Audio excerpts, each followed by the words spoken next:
പ്രിയരെ, മറ്റൊരു വീഡിയോയിലേക്ക് സ്വാഗതം. പ്രാദേശിക, ദേശീയ, അന്തർദേശീയമായ സമകാലികമായ സംഭവങ്ങളെക്കുറിച്ച് പ്രതിപാദിക്കുന്ന ഒരു പരിപാടിയാണിത്. ഇത് ഏവർക്കും പ്രയോജനകരമാകും എന്ന പ്രതീക്ഷയോടെ ഞാൻ ഈ വീഡിയോയിലേക്ക് കിടക്കട്ടെ. കഴിഞ്ഞ ദിവസമാണ് അമേരിക്കൻ പ്രസിഡന്റ് ഡൊണാൾഡ് ട്രംപ് അദ്ദേഹത്തിന്റെ 56 മിനിറ്റ് നീണ്ട പ്രസംഗം ഐക്യരാഷ്ട്രസഭയുടെ ജനറൽ അസംബ്ലിയിൽ നടത്തിയത്. ഈ പ്രസംഗത്തിലുടനീളം അദ്ദേഹം ഐക്യരാഷ്ട്രസഭയുടെ അപ്രസക്തിയെക്കുറിച്ചാണ് സംസാരിച്ചത്. ലോകത്തെ ഏറ്റവും അധികാരം കൈയാളുന്ന വ്യക്തി അദ്ദേഹമാണെന്നും അദ്ദേഹത്തിന്റെ കാലയളവിൽ അമേരിക്ക വലിയ പുരോഗതി നേടുകയാണെന്നും അദ്ദേഹത്തിന്റെ മുൻപ് സഞ്ചരിച്ച പ്രസിഡന്റുമാരെല്ലാവരും തന്നെ അവരെല്ലാം ഇകഴ്ത്തി കെട്ടിക്കൊണ്ടുമാണ് അദ്ദേഹം സംസാരിച്ചത്. ഒരു ട്രേഡ് മാർക്ക് ഡൊണാൾഡ് ട്രംപ് പ്രസംഗം തന്നെയായിരുന്നു. കഴിഞ്ഞ 7 മാസത്തിനുള്ളിൽ 7 യുദ്ധങ്ങൾ അദ്ദേഹം അവസാനിപ്പിച്ചെന്നും അതുകൊണ്ട് തന്നെ അദ്ദേഹത്തിന് നൊബേൽ സമാധാനത്തിന്റെ സമ്മാനത്തിന് അർഹനാണെന്നും ഒക്കെ അദ്ദേഹം പറഞ്ഞു വെച്ചു. ഈ ഫലിതങ്ങളെല്ലാം അവിടെ ഇരിക്കട്ടെ. പക്ഷെ അദ്ദേഹം ഐക്യരാഷ്ട്ര സംഘടനയുടെ പ്രസക്തി അനുദിനം അസ്തമിച്ചുകൊണ്ടിരിക്കുകയാണ് എന്ന് പറഞ്ഞത് തീർത്തും ശരിയാണ്. ഞാൻ ഈ വീഡിയോയിൽ അതിനെക്കുറിച്ചാണ് പ്രതിപാദിക്കുന്നത്.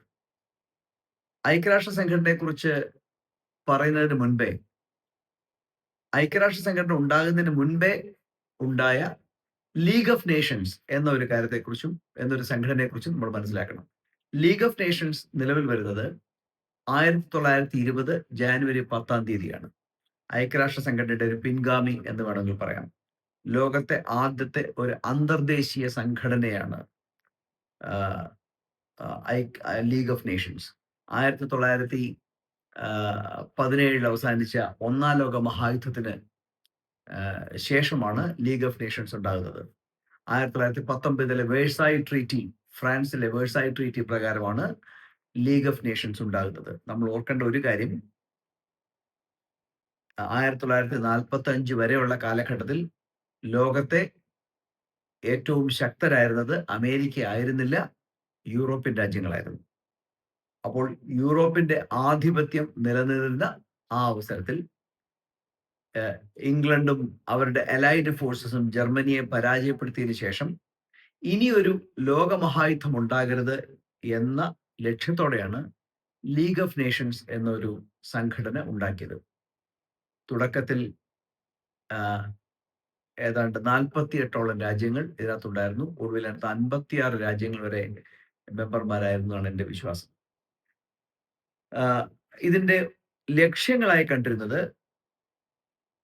യുദ്ധം ഇനി ഉണ്ടാകാതിരിക്കുക എന്നത്, ലോകമെമ്പാടും നിരായുധീകരണം, ഡിസാർമമെന്റ് നടപ്പിൽ വരുത്തുക എന്നത്, രാജ്യങ്ങൾ തമ്മിലുള്ള അതിർത്തി തർക്കങ്ങൾ ചർച്ചകളിലൂടെ പരിഹരിക്കുക എന്നത് ഒക്കെയായിരുന്നു അതിന്റെ ലക്ഷ്യം. അതിനോടൊപ്പം അനുബന്ധമായി ഇന്റർനാഷണൽ ലേബർ ഓർഗനൈസേഷൻ, ഇപ്പോഴത്തെ international court of justice, criminal court, അതിന്റെ പിൻഗാമിയും ഒക്കെ ഈ league of നേഷൻസിന്റെ സഹസംഘടനകളായിരുന്നു.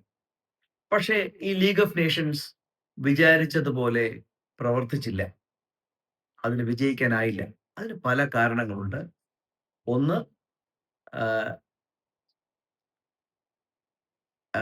America league of നേഷൻസിൽ ഒരു മെമ്പർ ആയിരുന്നില്ല എന്ന് തന്നെയാണ്. 2, ജർമ്മനിയും റഷ്യയും. Germany 1926 league of Nations member ആകുന്നത്. തുടക്കത്തിൽ ജർമ്മനിക്ക് മെമ്പർഷിപ്പ് കൊടുത്തില്ല, റഷ്യക്ക് മെമ്പർഷിപ്പ് കൊടുത്തില്ല. 1926 ജർമ്മനിക്ക് മെമ്പർഷിപ്പ് കൊടുത്തു. പക്ഷേ 1933 ജർമ്മനി അതിൽ നിന്ന് സ്വയം പിന്മാറുകയാണ് ഉണ്ടായത്. മാത്രവുമല്ല, അഡോൾഫ് ഹിറ്റ്ലർ നിരായുധീകരണം എന്നതൊക്കെ മറന്നുകൊണ്ട് ജർമ്മനി ഒരു മിലിറ്ററി ശക്തിയാക്കി മാറ്റാനുള്ള നടപടികളുമായി മുമ്പോട്ട് പോയി. ഇതും ലീഗ് ഓഫ് നേഷൻസിന്റെ പ്രസക്തി നഷ്ടപ്പെടുത്തിയ കാര്യമാണ്. 1935 റഷ്യക്ക് ലീഗ് ഓഫ് നേഷൻസിൽ മെമ്പർഷിപ്പ് കൊടുത്തത്. പക്ഷേ ദ വിന്റർ വാർ എന്നറിയപ്പെടുന്ന റഷ്യൻ അധിനിവേശം ഫിൻലാൻഡിനെ കീഴ്പ്പെടുത്തിയതോടെ 39-ൽ റഷ്യ അതിൽ നിന്ന് പുറത്താക്കി. അപ്പോൾ ജർമ്മനി സ്വയം പിന്തിരിഞ്ഞുപോയി, റഷ്യ പുറത്താക്കപ്പെട്ടു. പിന്നെ അമേരിക്ക അതിന്റെ ഭാഗമായിരുന്നില്ല. ഇങ്ങനെ ഇത്തരം കാര്യങ്ങൾ കൊണ്ട് തന്നെ ലീഗ് ഓഫ് നേഷൻസ് പ്രതീക്ഷിച്ചതുപോലെ കാര്യങ്ങളൊന്നും മുൻപോട്ട് പോയില്ല. അതുപോലെ തന്നെ 1931-ൽ ജപ്പാൻ മഞ്ചൂറിയയെ ആക്രമിച്ചു. അതുപോലെ 35-ൽ ആണെന്ന് തോന്നുന്നു ഇറ്റലി എത്യോപ്യ ആക്രമിച്ചു. അപ്പൊ ഈ യുദ്ധങ്ങളൊന്നും തടയാൻ ലീഗ് ഓഫ് നേഷൻസിന് കഴിഞ്ഞില്ല. പക്ഷേ രണ്ടാം ലോക മഹായുദ്ധത്തോടെ ഇത് പൂർണ്ണമായും അസ്തമിക്കാനുണ്ടായത്. ഒടുവിൽ 1946-ൽ ലീഗ് ഓഫ് നേഷൻസ് പിരിച്ചുവിടുകയും ചെയ്തു.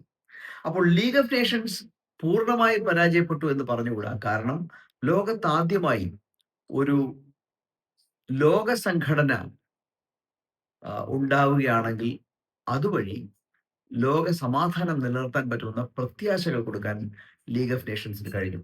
എന്ന് തന്നെയാവട്ടെ, ലീഗ് ഓഫ് നേഷൻസിന്റെ പിൻഗാമിയായി 1945 ഒക്ടോബർ മാസം 24-ാം തീയതിയാണ് നമ്മളിപ്പോൾ കാണുന്ന ഐക്യരാഷ്ട്ര സംഘടന അഥവാ യുണൈറ്റഡ് നേഷൻസ് ഓർഗനൈസേഷൻസ് നിലവിൽ വരുന്നത്. ഒക്ടോബർ 24-ാണ് UN ഡേ എന്നും അറിയപ്പെടുന്നത്. ഇതിന്റെ പ്രധാനപ്പെട്ട ഉദ്ദേശം എന്ന് പറഞ്ഞാൽ ലോകത്തെ ഒരു മൂന്നാം ലോക മഹായുദ്ധത്തിലേക്ക് തള്ളിവിടരുത് എന്ന് തന്നെയാണ്. അപ്പോൾ ഒരു 2 ലോകമഹായുദ്ധങ്ങൾ ഒരു 30 കൊല്ലത്തെ കാലയളവിൽ ലോകം വിറ്റ്നസ് ചെയ്തു. അതോടെ തന്നെ ലോകത്തിന്റെ എല്ലാ സമ്പത്തുകളും നഷ്ടപ്പെട്ടു. അപ്പോൾ ഇനി ഒരു 3-ാം ലോക മഹായുദ്ധം ഉണ്ടാകരുത്, അത് മാനവരാശിക്ക് താങ്ങാനാകില്ല എന്ന ഒരു തിരിച്ചറിവിന്റെ പേരിലാണ് ലോക സംഘടന, ഐക്യരാഷ്ട്ര സംഘടന ഉണ്ടാകുന്നത്. മാത്രമല്ല, നേഷൻ സ്റ്റേറ്റ്സ് എന്ന ഒരു സങ്കല്പവും ഉണ്ടാകുന്നു.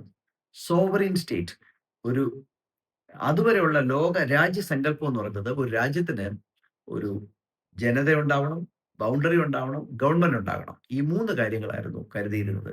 എന്നാൽ സോവറിനിറ്റി അഥവാ പരമാധികാരം എന്ന 4th element of the state അതും കണ്ടുപിടിക്കപ്പെട്ടു.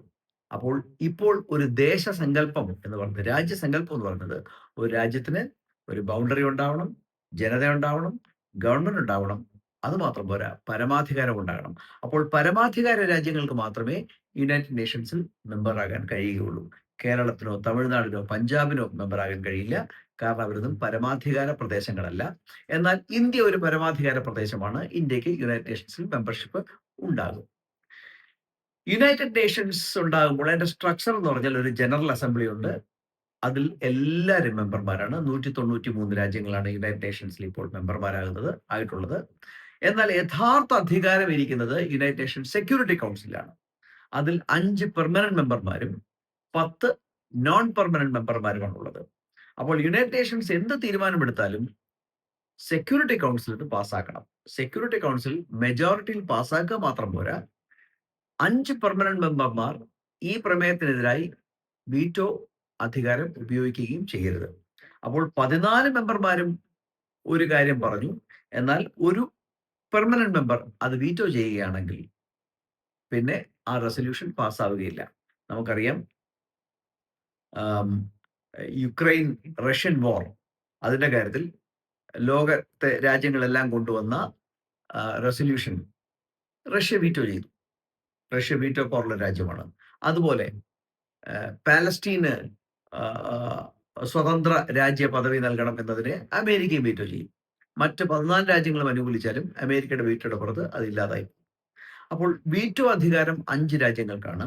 അത് പെർമനന്റ് 5 P5 എന്നറിയപ്പെടുന്ന 5 രാജ്യങ്ങൾക്കാണ്. അത് അമേരിക്കൻ കോണ്ടിനെന്റിൽ നിന്ന് USA,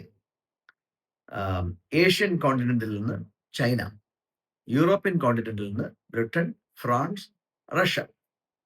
പണ്ട് സോവിയറ്റ് യൂണിയൻ ആയിരുന്നു, ഇപ്പോൾ അവരുടെ പിന്തുടർച്ചക്കാരായ റഷ്യ. ഇങ്ങനെ 5 രാജ്യങ്ങൾക്കാണ് P5 സ്റ്റേറ്റസ് ഉള്ളത്.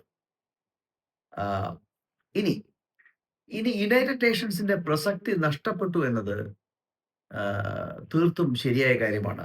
തീർച്ചയായും ലോകം ഒരു 3-ാം ലോക മഹായുദ്ധത്തിലേക്ക് തള്ളിവിടപ്പെട്ടില്ല. അക്കാര്യത്തിൽ യുണൈറ്റഡ് നേഷൻസ് വിജയം തന്നെയായിരുന്നു. പക്ഷേ ഇതിനിടയ്ക്ക് ധാരാളം യുദ്ധങ്ങൾ, ഒറ്റയ്ക്കും തെറ്റയ്ക്കുമുള്ള യുദ്ധങ്ങൾ ഉണ്ടായിരുന്നു. ഇപ്പോഴും യുദ്ധം നടന്നുകൊണ്ടിരിക്കുന്നു. പക്ഷേ നോക്കൂ, സമകാലികമായ പ്രശ്നങ്ങൾക്കൊന്നും പരിഹാരം കാണാൻ യുണൈറ്റഡ് നേഷൻസിന് കഴിയുന്നില്ല. റഷ്യൻ യുക്രൈൻ വാർ കഴിഞ്ഞ 2.5 കൊല്ലത്തിൽ കൂടുതലായി നടക്കുന്നു. ഗാസയിൽ ആയിരക്കണക്കിന് ആൾക്കാർ കൊല്ലപ്പെടുന്നു. ഇസ്രായേൽ അറ്റ് വിൽ അവരുടെ എപ്പോൾ വേണോ ഏത് രാജ്യത്തെയും ആക്രമിക്കുന്നു. അവരിത്ത ഖത്തറിനെ പോലും ആക്രമിച്ചിരിക്കുന്നു. ഗാസയിൽ അവരുടെ ആർമി കരസേന കടന്ന് കൂട്ടക്കൊല നടത്തുന്നു. യുണൈറ്റഡ് നേഷൻസ് നിരന്തരം പ്രസ്താവനകൾ ഇറക്കുന്നു. പക്ഷെ ഒന്നിനും തന്നെ Benjamin Netanyahu Israel prime minister ചെവി കൊടുക്കുന്നില്ല. അമേരിക്കയുടെ ടാസിറ്റ് അണ്ടർസ്റ്റാൻഡിങ്, രഹസ്യമായ പരസ്യമായ ധാരണ ബെഞ്ചമിൻ നെതന്യാഹുവിന്റെ സൈന്യത്തിനുണ്ട്. അതുകൊണ്ട് തീർത്തും അപ്രസക്തമായി. ഇനി യുണൈറ്റഡ് നേഷൻസ് ഓർഗനൈസേഷന്റെ കാര്യം എടുത്തു കഴിഞ്ഞാൽ, വേൾഡ് ട്രേഡ് ഓർഗനൈസേഷൻ 1995 ജാനുവരി 1 വന്നത്. ലോക വ്യാപാരം നിയന്ത്രിക്കാൻ. അതൊക്കെ തീർത്തും അപ്രസക്തമായി കഴിഞ്ഞു. യുണൈറ്റഡ് നേഷൻസ് അപ്രസക്തമാകാനുള്ള കാരണം പലതാണ്. അതിൽ ഒന്നെന്ന് പറയുന്നത് 1945 ജിയോ പൊളിറ്റിക്സ് അല്ല ഇപ്പോൾ. അന്നത്തെ ചലഞ്ചുകളല്ല, അന്ന് ലോകം അഭിമുഖീകരിച്ച പ്രശ്നങ്ങളല്ല ഇപ്പോൾ. ഒരു മൂന്നാം ലോക മഹായുദ്ധം ഇപ്പോഴത്തെ ഒരു പ്രശ്നമല്ല. പക്ഷേ അതിനേക്കാൾ വലിയ പ്രശ്നങ്ങൾ, കോവിഡ് പോലെ വലിയ പാൻഡമിക്കുകൾ വരുന്നു. ഇന്റർനാഷണൽ മൈഗ്രേഷൻ ധാരാളമായി നടക്കുന്നു. ടെററിസം വലിയൊരു പ്രശ്നമാണ്. സൈബർ സെക്യൂരിറ്റി വലിയൊരു പ്രശ്നമാണ്. ക്ലൈമറ്റ് ചേഞ്ച് വലിയൊരു പ്രശ്നമാണ്. അപ്പോൾ അന്ന് ഉള്ള ഒരു സെറ്റ് ഓഫ് പ്രശ്നങ്ങളല്ല ഇപ്പോൾ. കാലം മാറി, കഥ മാറി. ഇതൊക്കെ നേരിടാനായി യുണൈറ്റഡ് നേഷൻസ് ശക്തമാണോ എന്നത് ഒരു പ്രശ്നമാണ്. പലപ്പോഴും ഈ വീറ്റോ അധികാരമുള്ള 5 രാജ്യങ്ങളുടെ കാര്യം എടുക്കുക. നോക്കൂ, യുണൈറ്റഡ് നേഷൻസിന്റെ ചാർട്ടറിൽ ഏറ്റവും പ്രധാനപ്പെട്ട കാര്യമാണ് ജനാധിപത്യത്തെ പുഷ്ടിപ്പെടുത്തുക എന്നത്. പക്ഷേ ലോകത്തെ ഏറ്റവും വലിയ ജനാധിപത്യ രാജ്യമായ ഇന്ത്യക്ക് P5 ഒരു ഇന്ത്യ ഒരു പെർമനന്റ് മെമ്പർ അല്ല. ഇന്ത്യക്ക് വീറ്റോ അധികാരം ഇല്ല. ഇനി ഒന്ന് ആലോചിച്ച് നോക്കൂ, അമേരിക്കയിൽ നിന്ന് 3 രാജ്യങ്ങൾ, നോർത്ത് അമേരിക്കയിൽ നിന്ന് 3 രാജ്യങ്ങളിൽ USA ഒരു മെമ്പറാണ്. എന്നാൽ ഏതാണ്ട് 33 രാജ്യങ്ങളാണ് ലാറ്റിൻ അമേരിക്ക, സൗത്ത് അമേരിക്കയിലുള്ള കരീബിയൻ ആൻഡ് ലാറ്റിൻ അമേരിക്കയിൽ 33 രാജ്യങ്ങളാണ്. അവിടുന്ന് ആരും തന്നെ ഇല്ല. ആഫ്രിക്കയിൽ 58 രാജ്യങ്ങളാണ്. ആരും തന്നെ സെക്യൂരിറ്റി കൗൺസിൽ പെർമനന്റ് മെമ്പർ അല്ല. ലോകത്ത് ഏറ്റവും 50% പരം ആളുകൾ അധിവസിക്കുന്ന ഏഷ്യയിൽ ഏതാണ്ട് 59 രാജ്യങ്ങളാണെന്നാണ് എൻ്റെ വിശ്വാസം. അവിടുന്ന് ഒരു ചൈന മാത്രം. ഇനി യൂറോപ്പിന്റെ കാര്യം എടുക്കുകയാണെങ്കിലോ, യൂറോപ്പിൽ ഏതാണ്ട് 44 രാജ്യങ്ങളുള്ളത്, അവിടുന്ന് 3 പേർ. അപ്പോൾ നമുക്ക് നിസ്സംശയം പറയാം, Latin America is under represented, Africa is under represented, Asia is under represented, Europe is over represented. അപ്പോൾ ഇതൊരു പൊളിച്ചെഴുത്ത് നടത്താതെ യുണൈറ്റഡ് നേഷൻസിന്റെ മുൻപോട്ട് പോകാനാകില്ല. കാരണം അത് പൂർണ്ണമായും നമ്മളുടെ രാജ്യത്തിന്റെ പ്രശ്നങ്ങളെ പ്രതിനിധീകരിക്കുന്നില്ല, പോപ്പുലേഷനെ പ്രതിനിധീകരിക്കുന്നില്ല. അപ്പോൾ ഒരു പുതിയ പ്രസക്തി, ഒരു റീഇൻവെൻഷൻ ഉണ്ടാകാതെ യുണൈറ്റഡ് നേഷൻസ് മുൻപോട്ട് പോകാനാകില്ല. അപ്പോൾ ഡൊണാൾഡ് ട്രംപ് പറഞ്ഞത് 100% അംഗീകരിക്കേണ്ടി വരും. യുണൈറ്റഡ് നേഷൻസിന്റെ പ്രസക്തി ദിനം പ്രതി നഷ്ടപ്പെട്ടുകൊണ്ടിരിക്കുകയാണ്. പക്ഷേ ഇങ്ങനെ ദിനം പ്രതി നഷ്ടപ്പെടുന്നതിന് അമേരിക്കയും ഒരു കാരണം തന്നെയാണ്. ഒരു ബോൾഡായ തീരുമാനങ്ങൾ എടുക്കാൻ യുണൈറ്റഡ് നേഷൻസിന് കഴിയുന്നില്ല. അപ്പോൾ ഇനി ഒരു കോംപ്രമൈസ് ഫോർമുലയിലൂടെ ഇന്ത്യയെ പോലെ രാജ്യങ്ങളെ പെർമനന്റ് മെമ്പർ ആക്കുന്നു, പക്ഷെ വീറ്റോ പവർ നൽകില്ല, വീറ്റോ അധികാരം നൽകില്ല എന്നതും പ്രശ്നങ്ങൾ തീർക്കില്ല. കാരണം ലോകത്തിന്റെ കാര്യം എടുത്തു നോക്കുക, കഴിഞ്ഞ ശതാബ്ദത്തിൽ അത് ഡെവലപ്ഡ് രാജ്യങ്ങളായിരുന്നു, വികസിത രാജ്യങ്ങളുടെ ശതാബ്ദമായിരുന്നു കഴിഞ്ഞതെങ്കിൽ ഇപ്പോഴുള്ള ഈ ശതാബ്ദം എന്ന് പറയുന്നത് വികസിച്ചുകൊണ്ടിരിക്കുന്ന രാജ്യങ്ങളുടേതാണ്, ഡെവലപ്പിംഗ് വേൾഡിൻ്റെതാണ്. ഡെവലപ്പിംഗ് വേൾഡിന് P5 പ്രാതിനിധ്യം ഇല്ല എന്ന് പറയേണ്ടി വരും. ചൈനയും നമ്മളുടെ ഡെവലപ്ഡ് രാജ്യമായിട്ട് വേണം കരുതാൻ. അങ്ങനെയെങ്കിൽ വികസ്വര രാജ്യങ്ങൾ, വികസിച്ചുകൊണ്ടിരിക്കുന്ന രാജ്യങ്ങൾ, അവികസിത രാജ്യങ്ങൾ, ഇവർക്കൊന്നും ഇവിടെ യാതൊരു സേയും യുണൈറ്റഡ് നേഷൻസ് ഇല്ല. അപ്പോൾ യുണൈറ്റഡ് നേഷൻസിന്റെ പ്രസക്തി ദിനംപ്രതി നഷ്ടപ്പെട്ടുകൊണ്ടിരിക്കുകയാണ്. ഒരു പുതിയ റീഇൻവെന്റഡ് യുണൈറ്റഡ് നേഷൻസ് അവിടെ ഇന്ത്യയെ പോലെ, ലാറ്റിൻ അമേരിക്കയിൽ നിന്ന് ബ്രസീലിനെ പോലെ, ആഫ്രിക്കയിൽ നിന്ന് സൗത്ത് ആഫ്രിക്കയെ പോലെ, ഏഷ്യയിൽ നിന്ന് കൊറിയയെ പോലെ ഒക്കെ ഉള്ള രാജ്യങ്ങളെ കൂടി ഉൾപ്പെടുത്തിക്കൊണ്ടുള്ള വീറ്റോ അധികാരം ഉൾപ്പെടെ നൽകി ഉൾപ്പെടുത്തിക്കൊണ്ടുള്ള ഒരു യുണൈറ്റഡ് നേഷൻസ് ഐക്യരാഷ്ട്ര സംഘടനയ്ക്ക് മാത്രമേ പ്രസക്തിയുള്ളൂ. അങ്ങനെ ഐക്യരാഷ്ട്ര സംഘടനയ്ക്ക് മാത്രമേ ലോകം ഇപ്പോൾ നേരിടുന്ന പുതിയ പ്രശ്നങ്ങൾക്ക് പരിഹാരം ആകാൻ കഴിയുകയുള്ളൂ. അല്ലെങ്കിൽ യുണൈറ്റഡ് നേഷൻസ് ഇങ്ങനെ പ്രസ്താവനകൾ ഇറക്കി, റെസല്യൂഷൻസ് പാസാക്കി ഒന്നും നടപ്പിലാക്കാനാവാതെ അപ്രസക്തമായി അവസാനിക്കും. ഈ വീഡിയോ ഇഷ്ടപ്പെട്ടുവെങ്കിൽ തീർച്ചയായും നിങ്ങൾ ഷെയർ ചെയ്യുക. ഞാൻ ഇനിയും പുതിയ വീഡിയോയുമായി വരും. അതുവരെ നന്ദി, നമസ്കാരം.